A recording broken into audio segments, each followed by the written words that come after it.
Welcome to Rejected or Selected, a podcast where we talk about job search woes, hiring horrors, and everything fair and unfair in and around our work lives. What are we talking about today? The purple circle. Oh, Deany, I feel like there's a lot we could cover tonight because I think from the last conversation you and I had when we agreed on what we were going to make our main topic for this particular episode 15, by the way, everybody, for 2026. Oh my God.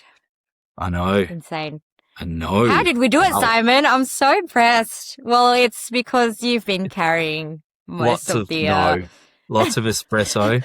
And I should let everyone know it's only 8 o'clock at night here. Well, 8:15 on the 27th of August. It's a nice Thursday night, a blowing, raining Thursday night here in Perth. I don't know what it's like over there in Bali, Deany. Breezy. Probably much nicer. Yep. It's breezy. Yeah, it's nice. Breezy. That's nice. But having my first espresso, maybe my last espresso for the evening, to get me through. It's already late. Not that I need it to get through an episode of this to thing, get but you like, through a conversation with saying, me, Simon. Horrible. No. No, not at all. As I was saying, 15 episodes, how do we do it? Lots and lots of coffee, lots and lots of patience, lots of trial and error. That's how we've gotten this far. Lots of technical difficulties. Yeah. A lot of technical issues. But no. Look, getting back to the theme for tonight, it's saying I'm in Perth is very on brand for tonight's episode, particularly because we're going to talk about not the concept, but a phrase that I believe, and I could be proven wrong here because the research isn't showing me a definitive. It's not. But a phrase apparently coined here in Perth that has a bit of a historical relevance to it. The concept, however, is probably no alien and no foreign thing to anybody around the world when we talk about the corporate inner circle, the elite, the inside group. What are some other words? What are some other synonyms Mostly here self-appointed. we could throw at them, Deany? When we talk about the corporate inner circle, the inner sanctum is one that I saw on Reddit earlier today. When you first mentioned the purple circle to me, I kind of assumed what it had meant, but I've never heard it, referred to as that before. Maybe I've been living under a rock. But our last conversation, it's like the mean girls joining forces with the boys club. Yep. And then they become this powerful purple circle. I think we made this joke about this Captain Planet trope where you've got the mean girls, the boys club, the bullies, the gatekeepers together. with our powers combined. Right. We are the purple circle. Combined. Yes, that was it. Yeah. But I like that his history, that little bit of history that you then found. Okay. Let me give some context to our lovely coined. Yes. Let me give some context to our amazing audience members, and you are great people. You're very patient. Okay. So we're talking about this phrase, the purple circle, which is a phrase used in and around corporate Perth. I'll say Western Australia because as far as I know, it's not used many other places around Australia. So I do know from some research I've done is that the purple circle is a very WA only term to refer to the inner circle in corporate life. Now, this phrase was actually first coined, and I should credit this to these two academics, Dr. Megan Paul, with two L's, Dr. Megan Paul, And it was also alongside Dr. Janice Redmond. Now, Dr. Redmond is an associate professor at Edith Cowan University's School of Business and Law. And she wrote this paper alongside Dr. Megan Paul when they were both at Edith Cowan University. Dr. Paul's now at Murdoch. I'm not sure 100% of what she's doing there, but they've moved on from their previous roles. But they did write a paper, an academic paper, that actually is the first time that the phrase the purple circle has been used in this kind of context.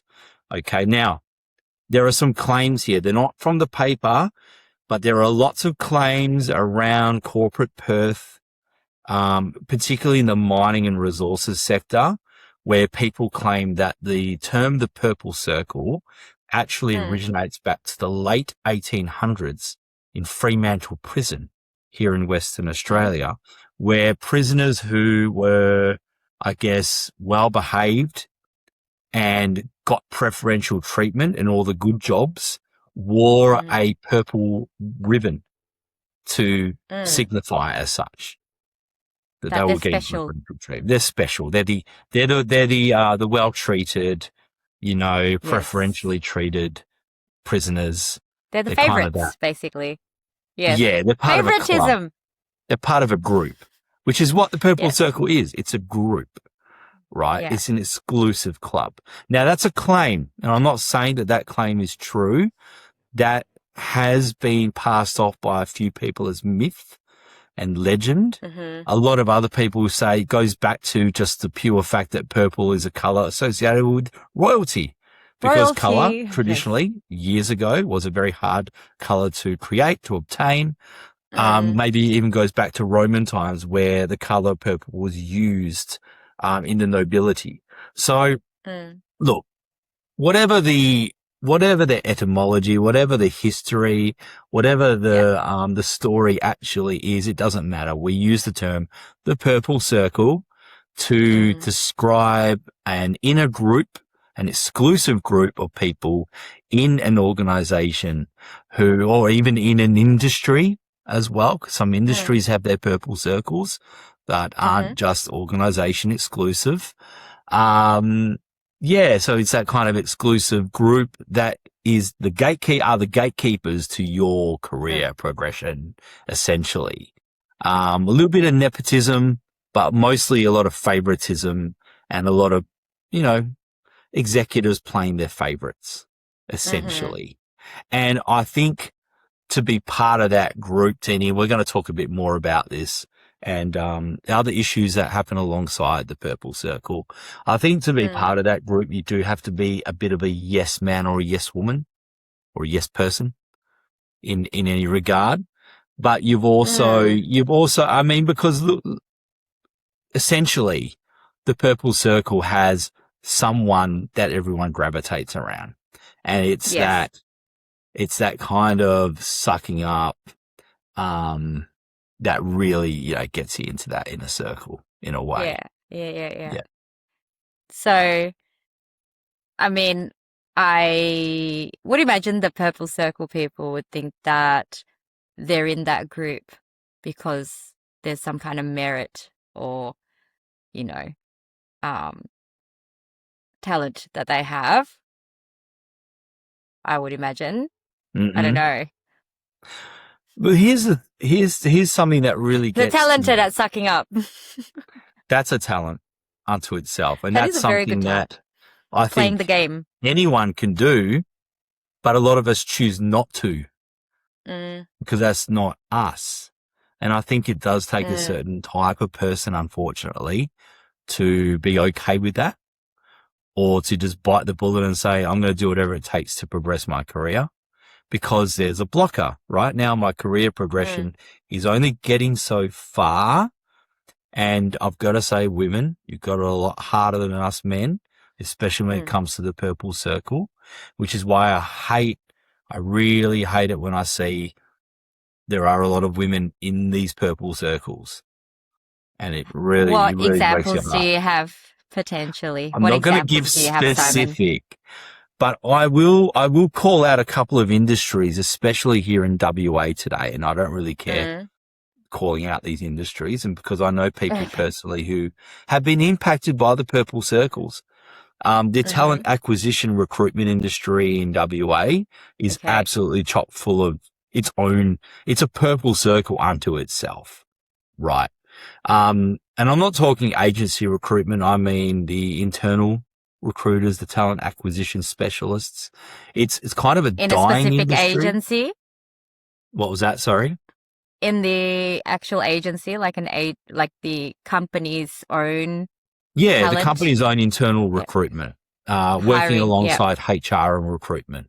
Mm. So look, that from conversations I've had over the last couple of years and multiple people I've spoken to, Mark Pierce, one of our guests on our episode a couple of months back now, has actually been a victim of the purple circle, himself. And I can 100% tell you that talent acquisition as an industry in WA is already it's on its death throes. Unless it's mining and resources, you're kind of okay. But everything else is now either getting pushed over to Melbourne or Sydney, or it's either getting outsourced to an external agency.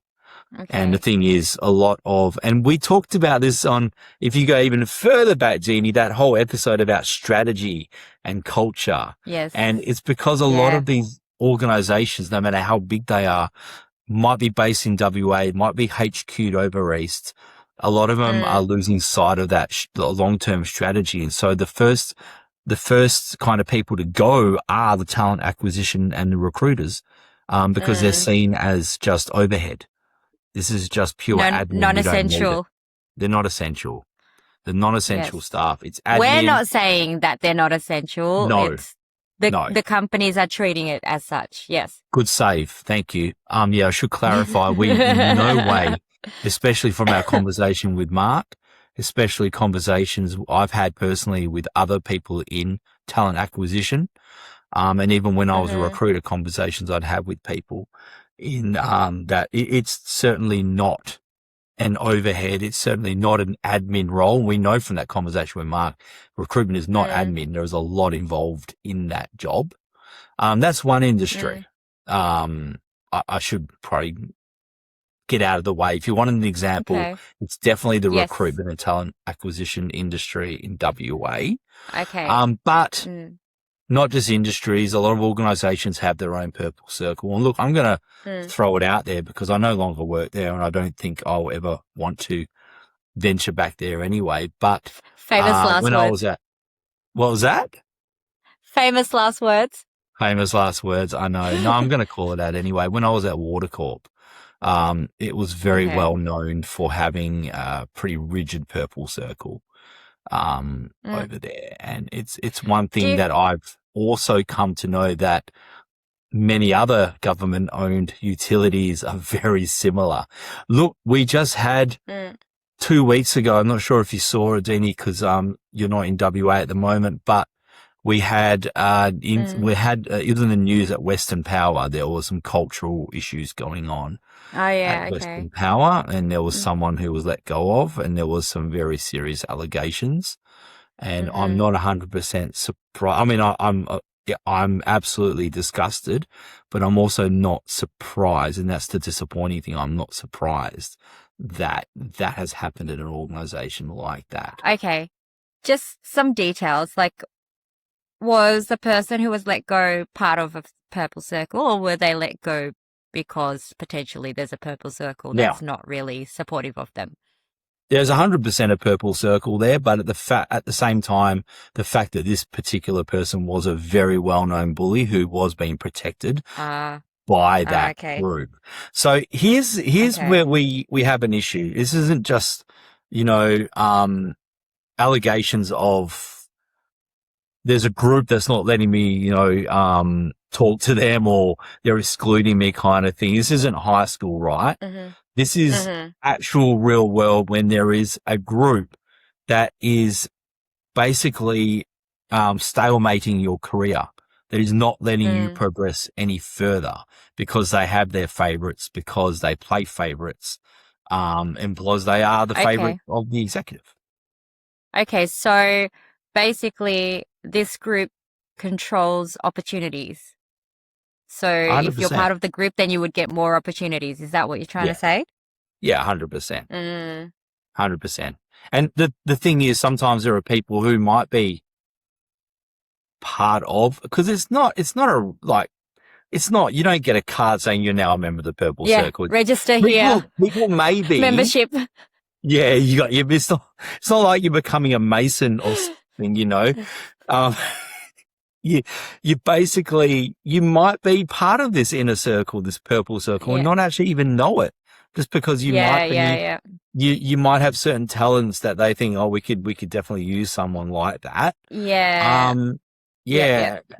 And that's the thing. And that's why you might see in some organizations, and it's, again, sometimes it is merit, but then there are other times when you Mm. see the same individual going up the ladder and up the ladder and up the ladder, and you have to question and go, why them? Like, you Mm. know, and you also got to think sometimes when They, these promotions, are available, they're mm. happening, or there are roles that suddenly become vacant.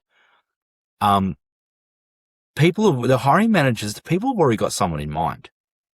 Mm. So not only do you have all the external candidates who have zero chance, but then there's also zero chance if you're internal, because they've already got the Mm. person in mind that's going to go Yeah, yeah, yeah. into that role because they are part of that circle. Yeah. And Yeah, that's yeah. where your career just becomes completely stalemated. Mm. And if it's like talent acquisition where that purple circle permeates an entire industry, then it's time to either move, and I would say move out of Perth if you got the means to, or change career. Because Mm. unfortunately, especially because an industry like that is becoming smaller and smaller in Mm. WA, it's going to be much harder for you to really get the role that you deserve, I guess, Yeah. It especially based seems on your, like, yeah, look, I think maybe a lot of people assume that this kind of purple circle or exclusive club um, usually exists in big corporations or institutions where there's a lot of hierarchy. So you need to actually climb some kind of ladder and get close to people, just do the politics basically, right? But Mhm. in my experience, even in startups, there's always that kind of group where, um, and look, when you said, oh, maybe some people are part of it and they don't even realize, I feel like maybe a few times I have been part of some kind of group, because how you can tell is if you have an idea or if you have concerns that you want to talk about or voice, then you feel comfortable saying it and you won't be made to feel like, your voice doesn't matter or you're an idiot, right? So I've been in situations where I have a colleague, they have a really great idea or they have concerns that are valid, valid, valid, but it wasn't received in that way, right? And then when I come in and say, well, actually, they have a point, then the opinion kind of sways. So, Mm. yeah, it is a type of favoritism. And you're right. Sometimes, the people in that group or considered to be accepted by the group, they're not even asking to be in that position, right? But then a lot of people do go out of their way to try and, I don't know, just get what they want and Mm. I don't know, use anyone to kind of get there. So that's one of the reasons why I left certain types of institutions because of Gotcha. that exclusivity. Yeah. Yeah. Because you can only be there to a certain point until it impacts your authenticity, right? Because then you get to a point where, okay, I got to play the game. Otherwise, I won't have the same, I guess, privileges, or I won't be listened to like I was before. Mm. So you make a decision. Do you want to stay in that and kind of, you know, do But politicking? surely making that decision, you've really got to consider and think, it's not an easy decision to make to just walk, is it? No, it's not, especially if you're in an exclusive industry in and of itself, right? So Mm, an example is, okay, people who work for defense or any type of institution that has clearances, it's a really huge kind of fear to take the risk of, I'm going to leave and lose my mm, clearances. It's just like you're so indoctrinated to feel like that's half of your identity. mhm, And if you step out, what can you do? You know, I know so many people, ex-army, ex-military, very talented, smart people, but they don't want to leave because they think that they can't offer anything in the outside world. They don't realize that they have so many transferable skills. I think that was a real challenge back when I was at defense. I think nowadays with cybersecurity being an industry, it's probably given that kind of door, but it's yeah. not for everyone, right? So I think it's still a challenge for a lot of people who've been in the military since they were 18, just progressing, and it's very regimented. So I'm sure in the military there's a lot of purple circle type situations as well. But yeah, that was a big challenge. Just leaving an industry, and I'm sure it's not just, defense or cyber. I think a Mm, lot of other industries, if you put in so much of your life into such a specific um, focus or vocation, yeah, it's definitely going to be hard to step away. Oh, so similarly, like everyone knows, not everyone, we know that I'm going to be finishing up uh, 30th of September, right? And mhm, because of my location, it's just come up that would it be impossible for me to find a job in cybersecurity, especially servicing Australia if I'm not in Australia, because it mm, feels that way. I've had a couple of uh, other agencies interested in me, but the question's always like, oh, will you consider moving back to Australia? Which is like, it brings mm, me back to like the whole reason why I'm losing my job is because I'm not going back to Australia. yeah. So this has brought me to kind of think, okay, well, is it time for me to kind of look at other areas that is not cyber, or, you know, build another kind of profile in this region, which will take time to get to know people.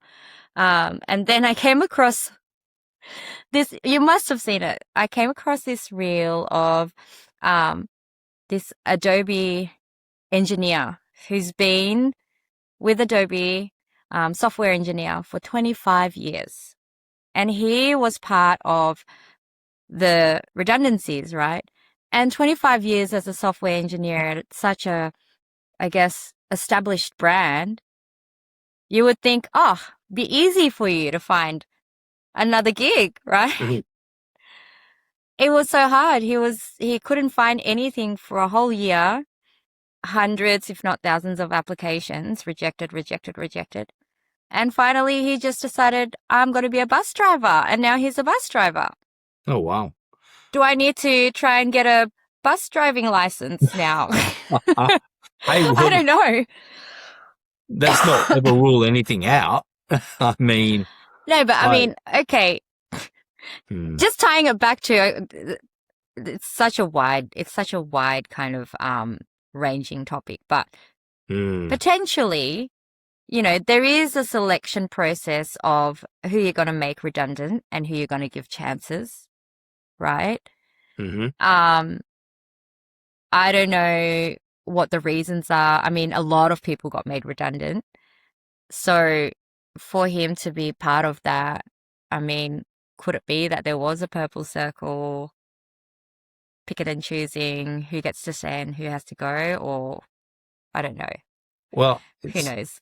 really good segue into my next question I was going to ask Mm. you as well. It's because, people like us, we might not necessarily be in on that kind of information. And it's just funny when you talk about these inner circles, and in WA, the purple circle is a term we use here. But it's often these people that are the first to know if there is going to be a redundancy, if there is going to be a restructure. And then the rumor mill starts. And the thing about the purple circle and any inner circle at any organization is they're usually the ones where the rumor will permeate from. It will start there because they know something. Now, it's like, I know that song, I heard it through the grapevine, remember so much of what you hear and what you see. When it comes to rumors at organizations, I mean, I've been around long enough to know that if you hear something, it likely may actually be true. My experience at organizations anyway, you hear someone's name and bang, they're on the chopping block a week later. Or you hear this division's being merged into here and then it actually happens. Yeah. That's been my experience. These are usually these people in that group, they're usually the first ones to know something is happening. See, that's why they have power, because knowledge is power, right? So yeah, absolutely. Supposedly. Now, my question to you, Deany, is this. Hypothetically, let's put you in as one of these people in this inner sanctum, in the purple circle, and suddenly you hear about a round of redundancies. What is something someone like you does with that information? Not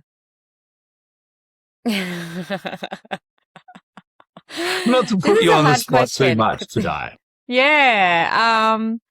Say we were working together, Simon, and you're not part of the inner circle, but we're very close friends. You're like my work bestie. Would I be if you were in the purple circle? Would I really? No. I mean, I'm in the purple circle, but you're not, obviously. So, but you're my work bestie. So you're kind of like purple circle adjacent. This is how the rumor mill starts. Adjacent. I'm an honorary member, but I'm not an actual member of the purple circle. Is that what you're saying? No, you're part of the sleeper cell. On the sleeper cell, even better. No. They don't even know you're part of the purple circle, but you know everything that goes on in the purple circle because I've been leaking information to you because you're my you're my work bestie. I think that's what would happen, and I think that's how the rumor mills start. Because, do you know what I mean? I'm part of the purple circle. You're not, but you're my work bestie. So I was like, hypothetically, Simon, if you heard blah, blah, blah, what do you think? And then you'd be like, what? Is that happening? And I'd be like, well, I can't tell you who said it, but I heard from a little birdie. Heard from a little birdie. Oh, I've heard that before. And yes, and that's how the rumor mills start, I reckon. Okay, well, first of all, thank you, Deany, for being my hypothetical work bestie. Secondly, I'm the last person on earth you ever give information to. I know. That's why I said this is how the rumor mill starts, because then you'd be like, investigating, but also the Italian village peasant in me would go from room to room, be dancing a tarantella while I do it too.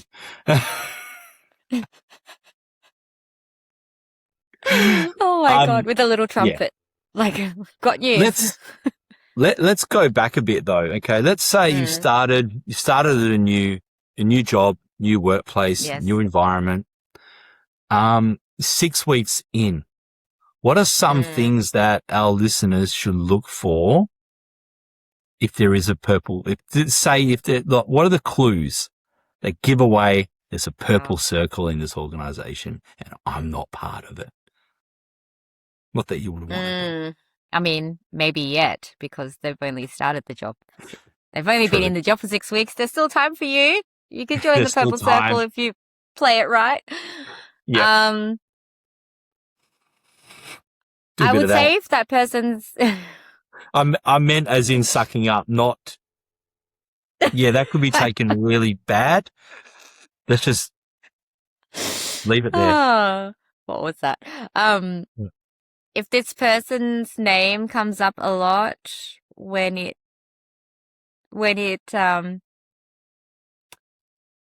if this person's name comes up a lot when it comes to decisions or Ooh. something happening, oh, you should ask blah, they would know. You know, they would always know. Or if this person is either confidently vocal with a lot of approval, right? Because there are people who are confidently vocal, but, you know, they get the, oh, it's this guy again, whatever. But if this person is confidently vocal with a lot of approval from above, but they're not, you know, actually part of the exec group or leadership, then, you know, they're Yeah. probably in some kind of sanctum. Mm-hmm. Yep. I don't know. What else? Do you have any tips? I think I do. I want to go back to that one, the person confidently speaking in the meeting one. And yeah, there are the ones who speak confidently and most of the people roll their eyes in the room. So you got the two types of confident speakers, the ones who have the assurance of themselves. There is zero imposter syndrome going on here. I know exactly what I'm talking about. And everyone's like, Yeah. and then there's the ones who you just Yeah. go, oh, this guy can fuck off. Anyway, and you try not to say it out loud. I just want to have lunch. I find that there's the ones where they get up and speak and there's a lot of head shaking and a lot of nodding and a lot of Yes, agreement from the agreeing. See, majority. It's like, approval. okay, Yeah. they're a swayer. They're an influencer here. Mm. They've got that kind of power. And that might be the person that inner circle is gravitating around, or they may be Yeah. within the close orbit, closer to the sun, Yeah. I guess, Yes. is what I'm trying to say. Yeah, so that's definitely one thing. The other one is, look, again, you talked about someone's name keeps popping up. And I feel, look, I've got an example of this because when I was at Watercorp, you find out who the influencers are by people just saying, go speak to so-and-so because then they'll get things done for you. And you realize that when you're speaking with these people, they've actually got a lot of influence and they're not even in a senior management role. They've just got that kind of power where they can say to people, hey, just get this done. And suddenly it happens. And I tried for 6 weeks and I couldn't do it. And you told someone to do it and they do it. That's kind of where you know, okay, they're in that, or they are that purple circle. You know, so that's definitely it. There's more of it's about proximity, and I'm talking about physical proximity. It's the group gravitating towards you when you have your little networking drinks, and there's that one group that gravitates towards another. Yeah. They always go to the drinks. They always get invited to the drinks. They're always at the drinks, but they're always at the drinks, and they're kind of the center of attention at the drinks in a way. Yeah. And yeah. It's hard because now I've been remote for such a long time, so I kind of forget that. But yes, And when it's lunch, there's the other thing. You see them always having lunch together. Yes. That was me. I always have lunch with certain people. Or yeah, they would have plans after work that doesn't involve anyone else, but you know, like there's more of a relationship there than And that's than not to say business. that's not to say that you can't just have exclusive drinks with your work bestie or with a group that you prefer to hang around with. That's not the It's just that circle. Your work bestie and that group happen to be influential people. Yeah, I'm going to subvert the purple circle. Yeah, it is more obvious in like on-site work environments, right? I've forgotten that. Like it's harder now when you're working remotely to see that dynamic, but it still comes up. I can tell you how you can tell in a remote work kind of environment is if Yeah, similarly, you have your work meetings, or if there's issues, it's always the same people who would have a say, whether or not they're part of the exec group. And everyone else is just like having to follow whatever that person says. Anyway, yeah, no. So purple circle can happen in any type of work situation, any type of work structure. It's wherever there's humans involved. I don't know, in the future when AI has taken over everything, would AI have their purple circle? Who knows, right? I mean, Yeah. that's not even far fetched, but we're not gonna, let's try not to talk AI. We've done it for a couple of episodes in a row now, but you've got a really good point there. That could be a future episode. Let's table that Yes. one, put a pin in that. What? Would AI have purple circle? Would AI have its own purple circle? They probably do. My API is better Probably. than yours. Ah. Anyway, Yeah, but what you were what saying else? about remote work, what you were talking about remote work just then, Deany, Yeah. and yeah, there are a lot of people in 2026 working remotely who don't even touch an office, and that's just a fact of life. But for those particular people who aren't part of the physical office dynamic, even though they're attending meetings, they're communicating with their team regularly, it's not the same as physically. It's that proximity. And when you're in an office and you grabbing a coffee and you get those 5-minute opportunities to have a quick chat with somebody, even just how's your week going, not even talking work, you kind of start building that rapport. And that's when those people that are working remote don't get the opportunity to build the same kind of rapport as you would physically in the office. It's like during COVID, right? During COVID, we had all of these virtual conferences, and I guess they were a great alternative to having a conference in person. I hated them. They were shit. I did not attend one virtual conference ever during COVID. I guess, the virtual conferences, they just weren't the same. You don't have that face-to-face connection. You don't get to just grab a beer afterwards and network and drinks, or grab a coffee and have those conversations outside of the plenaries and the keynotes and all that stuff that's happening. It just doesn't happen, right? And there's, I think it was my old boss, Ian, when I was at Cyber West, this is going back about 6 years, right? And he even said to me he couldn't stand the virtual conferences because it was those deals that didn't happen at a virtual conference that always would happen at a hotel or somewhere. Like, you would just basically go grab a quiet drink somewhere with someone else later on who was trying to sell you something, and then those deals would happen, And I guess if you're not a vendor, a virtual conference is great because you don't get hounded by vendors. Yes. But, again, for people like me, I am an extrovert. I do have a social battery and it does drain, but I like being in a room filled with people. I don't mind that. I like going up and saying hello and shaking hands and introducing myself. Not being able to do that at a virtual conference just makes it almost meaningless. I don't want to be there. Yes, the keynote may be fantastic, but again, it's not engaging the same way as it is as being in the room. The energy just isn't there, I guess. But that's it's like me. going to a I'm concert. different. It's like going to a concert versus watching it at home. 100%. That's exactly it. It's so different when you're actually at the live event as opposed to watching it. There's such a world of difference there.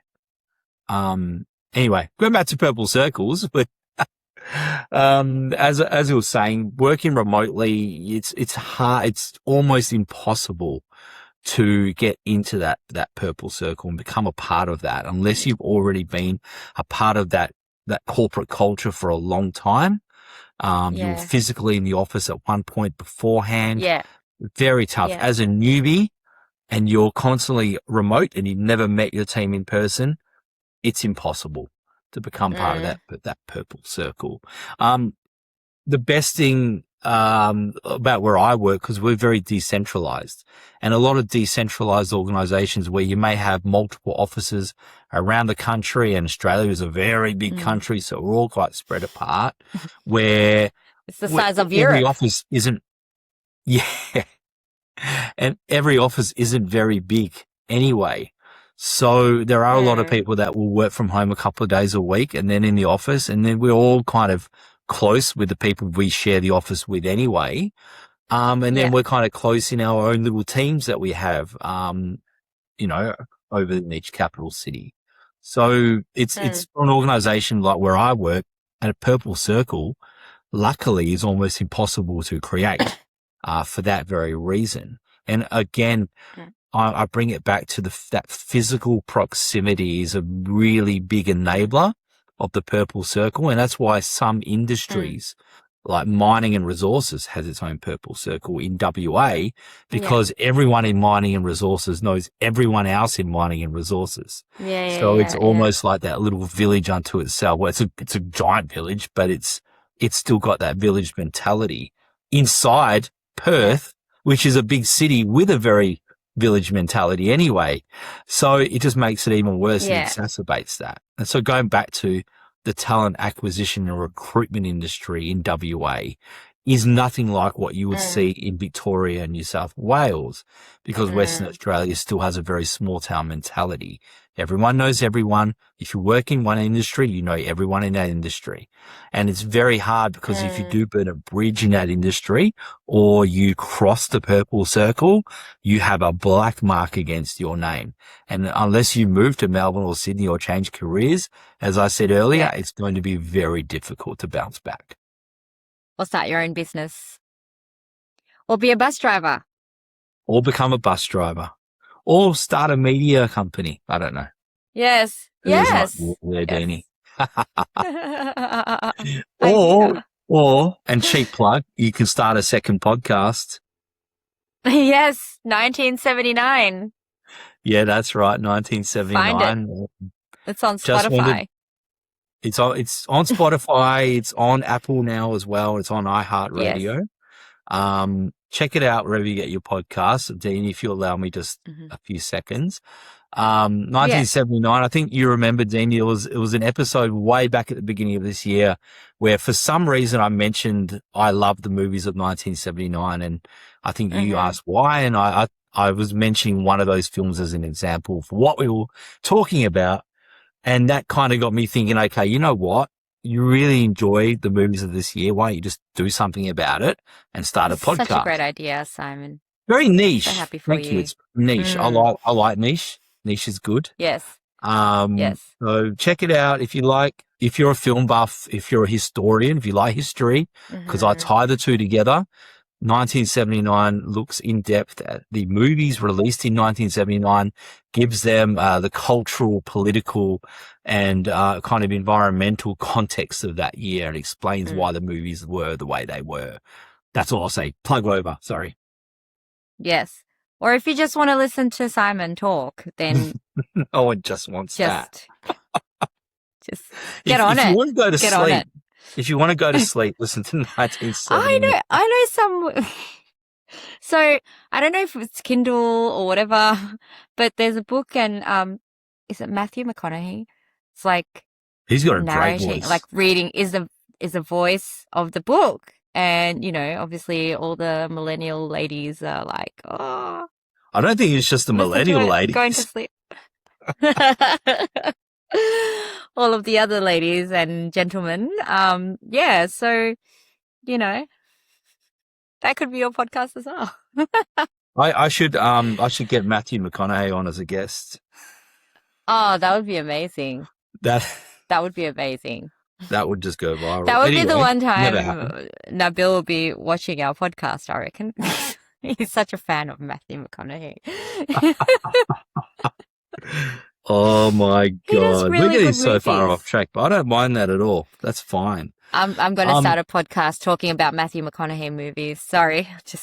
There you go. Done. Sold. What you do, Deany, here's the trick. Yes. You write just enough script but then you interlay it with clips of Matthew McConaughey from his movies. Yes. Every time he talks, the women will be Oh my listening, the God. men will be listening anyway. We'll be, Bang, you're done. It's just yes, that's right. cash money. You'll be rolling in it. Okay. All right. You No got more sponsors cybersecurity for knocking at me. your door. It's all Matthew McConaughey. I love it. All right, let's go back. Purple dear. circle, right? Okay, There are sorry. consequences to purple circle that aren't limited to just stopping your career progression. Not just about, not being able to get that promotion or move further in your career. That is not the only issue. There's some mental health problems that come along with it as well.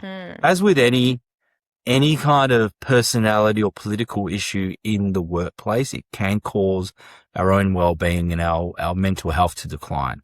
Okay. For bullying is a great example.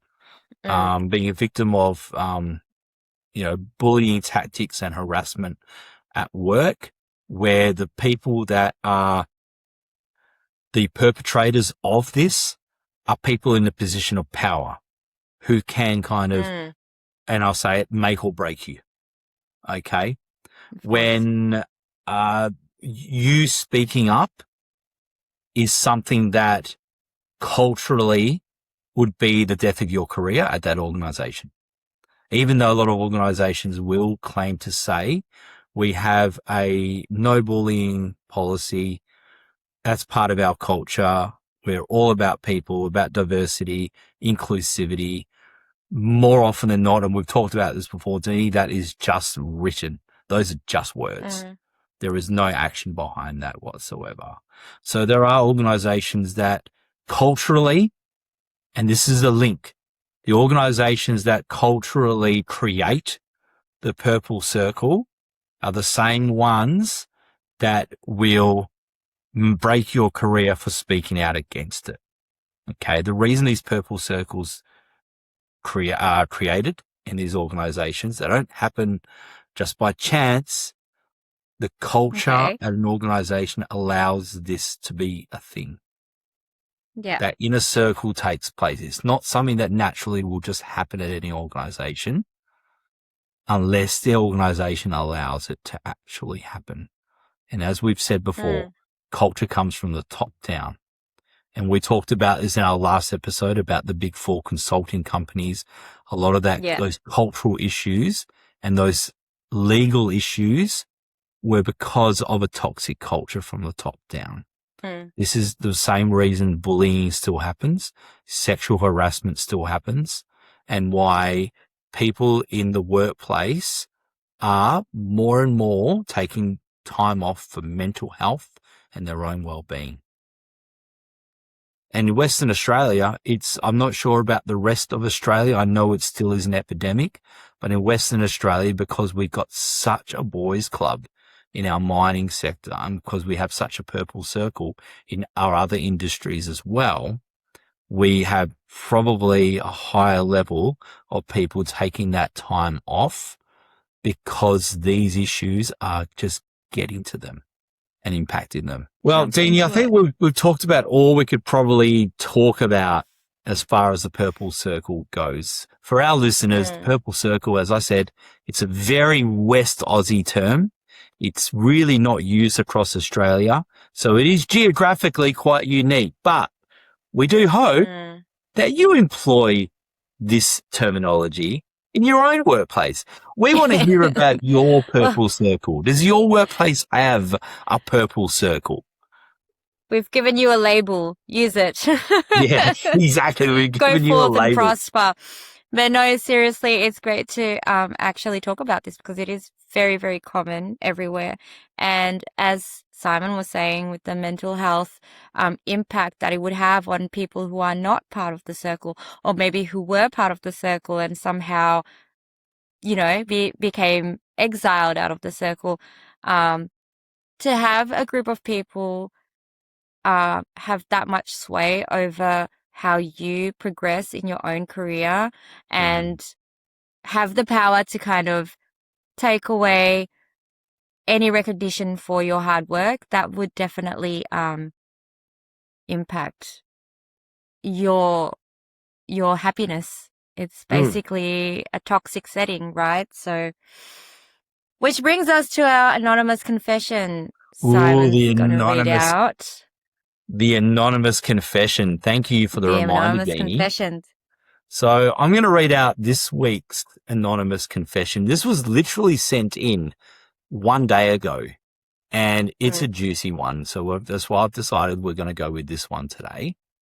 Okay. So folks, this one is, so as with all our anonymous confessions, I'll go back. There are 3 topics. There's the rejected, there's the selected, or there's the confession. Today's is the rejected.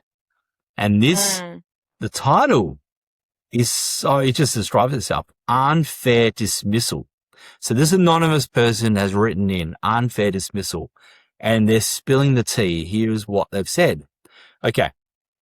I landed a property management job near the CBD and gave probation everything, staying past 6 p.m., hitting all my KPIs, teaching the team new processes, and earning praise from staff who said I was a great fit. Behind closed doors, the team leader and the GM belittled me and talked down to me, only to act all happy and compliment me in front of the office. When a tenant verbally abused me, management forced me to apologize to them. Then came the fake owner complaints. Nothing was ever put in writing, so it was just their word against mine, giving me zero chance to explain myself or improve. They said the complaints were serious and didn't align with their company policy. The tipping point was a sudden, quick chat at 2 p.m. on a Friday, a complete blindside. They told me I wasn't a good fit, said I should consider another industry, and forced me to pack up immediately. Wouldn't even let me touch my laptop.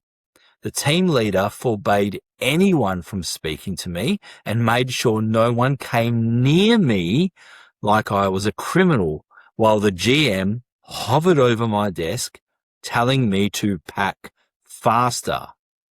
They even demanded my company polo back on the spot.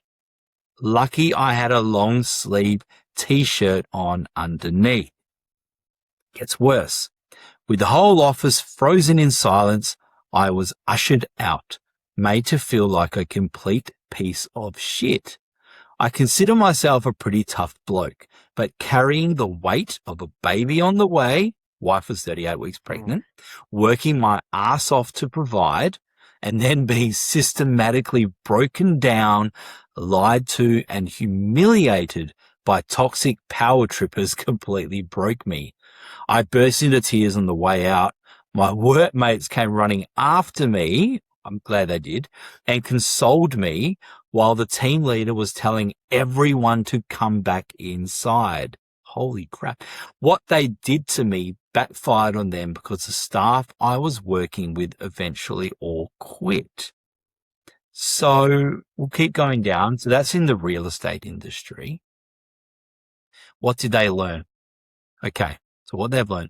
The biggest takeaway I want to leave listeners with is that toxic workplaces who try to make you believe their bad behavior is your failure.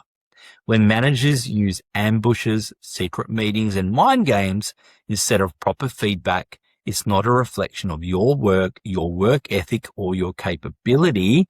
It's a reflection of their poor leadership. Don't give up on that job search. There are nice managers out there as well.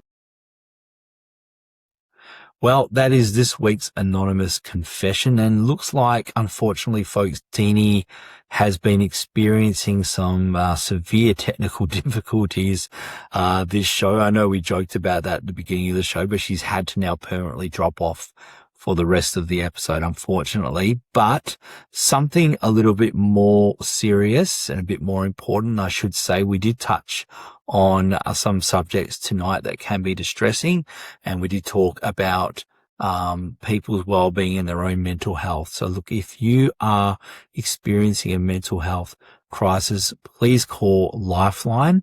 That's on 13 11 14. That's Lifeline. Or you can also contact Beyond Blue. That's 1300 22 4636. Beyond Blue. That's 1300 22 4636. We also have some other information in the show notes. As always, you can join our anonymous confession line and send through your anonymous confessions. If you've been a part of a purple circle, if you know of a purple circle, we want to hear your story. Get in touch with us, rejected or selected @gmail.com. You can hit us up on Instagram as well, rejected or selected, on our YouTube channel, Rejected or Selected. Don't forget to like and subscribe and get in the comments as well. And we have a big presence on LinkedIn, Rejected or Selected. We will see you all in a couple of weeks' time. Until then, arrivederci. Bye-bye.